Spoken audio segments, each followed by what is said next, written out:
The parents of a man on life support gained temporary guardianship of their son today. It stops any medical decisions made by the man's wife. Don Denny was in the courtroom when that decision came down. You are in the middle of a very tragic situation, and I wish you Godspeed. I'm terribly sorry. And with that, the judge stripped guardianship away from Terry Mace's wife, Yvonne, who failed to show up for the hearing. Earlier this month, Terry suffered a massive heart attack that left him on life support at Seton Medical Center, Williamson.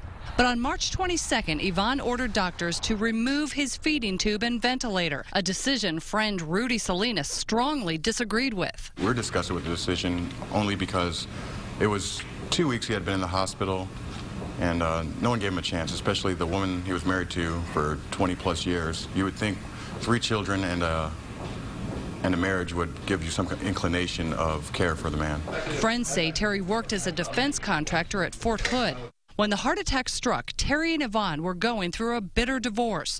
That's why Terry's parents wanted Yvonne's guardianship revoked. Family members say Terry is responding more every day. The report we had this morning is that his eyes are opening, he's turning his head from side to side, lifting his head up. We requested an interview with Yvonne Mace, but hospital officials say they believe she has already returned to Colorado. The temporary guardianship will stay in effect for 60 days. And at that point, if Terry Mace is still on life support, his parents say they will pursue a permanent guardianship.